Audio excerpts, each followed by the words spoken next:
السلام علیکم ورحمۃ اللہ وبرکاتہ۔ الصلاۃ والسلام علیک یا رسول اللہ، الصلاۃ والسلام علیک یا حبیب اللہ صلی اللہ تعالی علیہ وسلم۔ الحمدللہ رب العالمین والصلاۃ والسلام علی سید المرسلین، اما بعد۔ میرے پیارے آقا علیہ الصلوۃ والتسلیم کے پیارے دیوانوں، اس سے پیشتر کی ویڈیو میں آپ نے نماز توڑنے والی چیزوں کا بیان سماعت فرمایا تھا۔ کچھ اہم مسائل، کچھ اہم احکام اس حوالے سے رہ گئے تھے، لہذا اس کو لے کر ہم آپ کی خدمت میں حاضر ہیں۔ عمل کثیر کہ نہ اعمال نماز سے ہو، نہ نماز کی اصلاح کے لیے کیا گیا ہو، مفسد نماز ہے۔ عمل قلیل مفسد نہیں۔ عمل کثیر ایسا کام جو نہ اعمال نماز سے تعلق رکھتا ہو، نہ نماز کی اصلاح کے لیے کیا گیا ہو، اگر وہ نماز میں پایا جائے گا تو اس کے سبب سے نماز فاسد ہو جائے گی۔ اعمال نماز، مثلا آپ نماز پڑھ رہے تھے اور سجدے کے مقام پر دودھ پیتا بچہ وغیرہ آیا یا کوئی بکری وغیرہ آئی، اس نے پیشاب کر دیا، تو اب دودھ پیتے بچے کا پیشاب نجاست غلیظہ ہے۔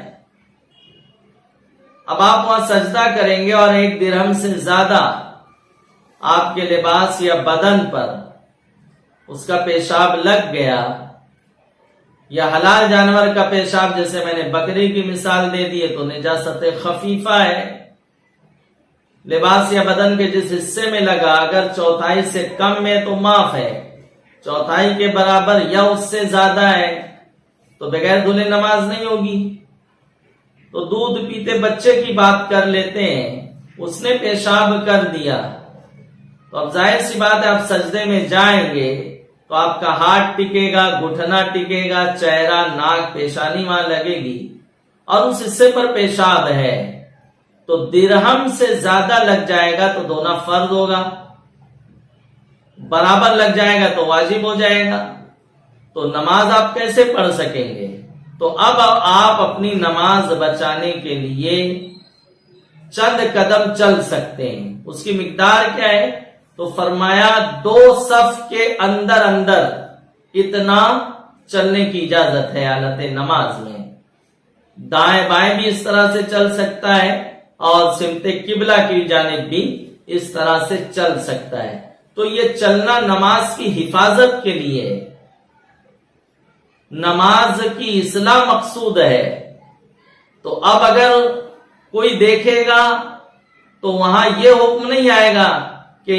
آپ نماز میں چل رہے تھے، آپ کی نماز فاسد ہو گئی۔ عمل کثیر کی تعریف یہ بیان کی گئی کہ دور سے کوئی دیکھے تو اسے گمان غالب ہو کہ یہ بندہ نماز میں نہیں ہے۔ دور سے کوئی دیکھے تو اسے گمان غالب ہو کہ یہ شخص نماز میں نہیں ہے، تو اس کے پائے جانے سے نماز ٹوٹ جائے گی۔ لیکن وہ ایک قید کے ساتھ ہے کہ جب کہ نہ اعمال نماز سے ہو، نہ نماز کی اصلاح کے لیے ہو۔ اور مثلا دونوں ہاتھ سے کوئی تہبند باندھ رہا ہے، دونوں ہاتھ سے کوئی بٹن لگا رہا ہے حالت نماز میں، تو اب اگر کوئی دیکھے گا تو اسے گمان غالب یہی ہوگا کہ بندہ نماز میں نہیں ہے، تو نماز فاسد ہو جائے گی۔ رہا عمل قلیل، تو عمل قلیل سے نماز ہو جاتی ہے، بلکہ قاعدہ کلیہ یہ ہے کہ ہر وہ عمل قلیل جو نمازی کے لیے سود مند ہو، نمازی کا جس میں نفع ہو، تو عین نماز میں اس کو کرنے کی اجازت ہے۔ جیسے مثال کے طور پر پسینہ وغیرہ بہہ رہا ہے، پیشانی سے بے چینی ہوتی ہے، عمل قلیل کے ساتھ ایک ہاتھ سے آپ نے ایسے کر دیا اب اس کو آستین وغیرہ میں جذب کر لے، مسجد وغیرہ میں نہ چھڑکے، تو اس کی اجازت ہے۔ یا پیشانی وغیرہ پر بوسیدہ چٹائی تھی پرانی، اس کے ریشے وغیرہ ناک پہ لگ گئے تو الجھن ہوتی ہے، یہ حصہ بہت حساس ہوتا ہے، تو عمل کلیل کے ساتھ وہ ایسے ہٹا دیا تو اس میں کوئی حرج نہیں ہے، بلکہ ہر وہ عمل کلیل جس جو نمازی کے لیے مفید ہے عین نماز میں کرنے کی اجازت ہے۔ مثلا مکھی ہے ہٹا دینا، مچھر کاٹ رہا ہے اسے ہٹا دیا، بلکہ وہ ہاتھ میں اگر سپڑ گیا آپ نے مار بھی دیا تو نماز میں کوئی قباحت نہیں آئے گی، نماز میں کوئی حرج نہیں آئے گا، کیونکہ اس کا جو خون ہے وہ بہتا ہوا خون نہیں ہے، اور بہتا ہوا خون جو خون بہہ کے نہ نکلے، جو بہتا ہوا نہیں ہے وہ خون بھی پاک ہوتا ہے۔ تو میرے عزیزوں، اب اس میں موبائل کا ایک اہم مسئلہ سن لیں۔ ابھی آپ نے سماعت کیا کہ ہر وہ عمل کلیل جو نمازی کے لیے فائدے مند ہے عین نماز میں اس کی کرنے کی اجازت ہے۔ تو اب آپ نماز میں ہیں، فون سائلنٹ کرنے، سوئچ آف کرنے آپ بھول گئے اور کسی نے کال کر دیا، حالانکہ کال لگانے والے کو بھی سمجھنا چاہیے کہ ہم جس کو فون کر رہے ہیں وہ نماز کا پابند ہے، جماعت کا وقت ہے، مسجد میں ہوگا، تو دھیان رکھنا چاہیے۔ بہرحال اس نے خیال نہیں کیا اور لگا دیا، اور آپ سائلنٹ کرنا بھول گئے، سوئچ آف نہیں کیا ہے آپ نے۔ اب مسجد میں رنگ بج رہی ہے، شور ہے مسجد میں، تو آپ کی نماز میں بھی خلل ہو رہا ہے، پوری جماعت خانے، پوری مسجد میں جتنے لوگ موجود ہیں سب کی نماز میں انتشار ہے اور سبب آپ ہیں، تو آپ عمل قلیل کے ساتھ اس کو بند کر سکتے ہیں۔ اب ایسا نہیں کہ جیب سے آپ موبائل نکال کے بند کریں، بلکہ جیسے اوپر کے پاکٹ میں یا سائڈ کے پاکٹ میں ہے تو جو سائڈ کا بٹن ہوتا ہے ہلکے انداز میں آپ اس کو پش کر دیں، فون تھوڑی دیر کے لیے سائلنٹ ہو جائے گا، جو شور ہو رہا تھا وہ بند ہو جائے گا۔ تو عمل قلیل کے ساتھ اس کی اجازت ہے۔ کرتا یا پائجامہ پہنا یا تہبند باندھا تو نماز جاتی رہی، وجہ یہ کہ عمل کثیر ہو گیا۔ دور سے اگر کوئی ہم کو دیکھے گا تو یہی خیال کرے گا کہ نماز میں نہیں ہے۔ جیسے ٹوپی گر پڑی، تو اگر ٹوپی کڑک ہے جو چٹائی کی رہتی یا امامہ وغیرہ باندھتے ہیں جس پر وہ کڑک ہوتی ہے، ایک ہاتھ سے آپ اس کو رکھ سکتے ہیں، لیکن اگر وہ پتلی کپڑے کی ٹوپی ہے، نیٹ کی ہے، جو چائنا والی ٹوپی آتی ہے عموماً، وہ ایک ہاتھ سے صحیح ہوگی نہیں، اب دونوں ہاتھ لگائیں گے تو عمل کثیر ہو جائے گا، نماز فاسد ہو جائے گی۔ نماز کے اندر کھانا پینا مطلقاً نماز کو فاسد کر دیتا ہے، جان بوجھ کر ہو یا بھول کر ہو، تھوڑا ہو یا زیادہ ہو، یہاں تک کہ اگر تل بلا چبائے نگل لیا یا کوئی بوند منہ میں گری اور نگل لیا، نماز جاتی رہی۔ حالت نماز میں کھانا پینا مطلقاً نماز کو فاسد کر دیتا ہے، مطلقاً یعنی ہر کنڈیشن میں نماز فاسد ہو جائے گی، چاہے تھوڑا کھائے چاہے زیادہ کھائے، جان بوجھ کر ہو یا بھولے سے ہو، بہرحال اس کی نماز جاتی رہے گی۔ اب عموماً ایسا ہوتا ہے کہ جمعہ وغیرہ میں ہم تاخیر سے پہنچے، بارش کا موسم ہے، باہر سڑک پر ہم نماز پڑھ رہے ہیں، اب بارش شروع ہوئی، پانی کا بوند جو ہے پیشانی سے ہوتا ہوا ناک اور ہونٹ پر آیا، ٹھنڈا ٹھنڈا میٹھا میٹھا لگا، ہم نے اس کو جو ہے زبان سے پھیر لی، حلق کے نیچے اتار لیا، اگرچہ ایک بوند پانی آدھا بوند ہی ہے، وہ نماز فاسد ہو جائے گی، نماز ٹوٹ جائے گی۔ رہا پہلے سے مسوڑوں میں، دانت کی کھڑکیوں میں گوشت کا ریشہ وغیرہ پھنسا تھا، یا افطار وغیرہ میں، ماہ رمضان شریف میں جماعت مغرب، حالانکہ ایسا نہ ہونا چاہیے، اذان کے بعد آپ وقفہ دیں، اتنا شارٹ ٹائم نہیں رہتا ہے کہ اگر 7-8 منٹ بعد جماعت قائم کی جائے تو کوئی کراہت کا وقت آ جائے گا، ایسا کچھ نہیں ہے۔ تو لوگوں کو آزمائش میں نہ ڈالا جائے، وقفہ دیں تاکہ لوگ اطمینان سے اذان سنیں بھی، اور جب وقفہ ہوگا تو جواب بھی دیں گے لوگ اذان کا، ورنہ لوگ کھاتے رہتے اذان کا جواب نہیں دیتے یا دونوں کام کرتے رہتے ہیں۔ تو بہرحال جلدی جلدی پہنچے۔ چنے کا چھلکا وغیرہ وہ دانت میں رہ گیا تھا۔ ہوتا یہ جب ہم نماز شروع کرتے ہیں، قرآن پڑھنا شروع کرتے ہیں، تسبیح پڑھنا شروع کرتے ہیں، تو جب مخرج پر زبان لگتی ہے تو وہ چھلکا باہر آتا ہے۔ تو اب کریں گے کہ آپ نماز میں ہیں تو آپ اس کو عمل قلیل کے ساتھ ایک ہاتھ سے نکال کر آپ جیب میں رکھ سکتے ہیں، اس کو کوئی حرج نہیں ہوگا، آپ کی نماز صحیح ہوگی۔ لیکن آپ نے اسے نگل لیا تو اب کیا صورت ہوگی؟ تو فرمایا اب حکم یہ ہوگا کہ اگر وہ چنے کی مقدار کے برابر ہے، وہ جو چیز دانت میں مسوڑوں میں پہلے سے رہ گئی تھی اور نماز میں زبان پر آئی اور اسے نگل لیا گیا، تو اگر وہ چنے کی مقدار یا اس سے زیادہ تھی تو نماز فاسد ہو جائے گی، اور چنے کی مقدار سے کم تھی تو فاسد تو نہیں ہوگی لیکن مکروہ تحریمی ضرور ہوگی۔ اور مکروہ تحریمی کا حکم آپ جانتے ہیں، پھر سے اس نماز کا پڑھنا اس کے ذمہ واجب ہوگا۔ اور یہاں جو چنے کی مقدار بتایا، یا روزے وغیرہ کے مسائل میں بھی چنے کی مقدار کا ذکر آتا ہے کھانے پینے کے باب میں، تو وہاں چنے سے مراد جو ہے جو چھوٹا چنا آتا ہے، دیسی چنا جس کو کہتے ہیں، ایک آتا ہے یلو رنگ کا، پیلے رنگ کا، اس کو کابلی چنا کہتے ہیں، وہ مراد نہیں ہے۔ موت، جنون، بے ہوشی سے نماز جاتی رہتی ہے۔ اگر وقت میں آرام ہو جائے تو ادا پڑھے، اور اگر وقت کے بعد آرام ہو تو قضا پڑھے، جبکہ جنون و بے ہوشی ایک دن رات سے زیادہ نہ ہو، یعنی نماز کے 6 وقت کامل تک برابر نہ رہا ہو۔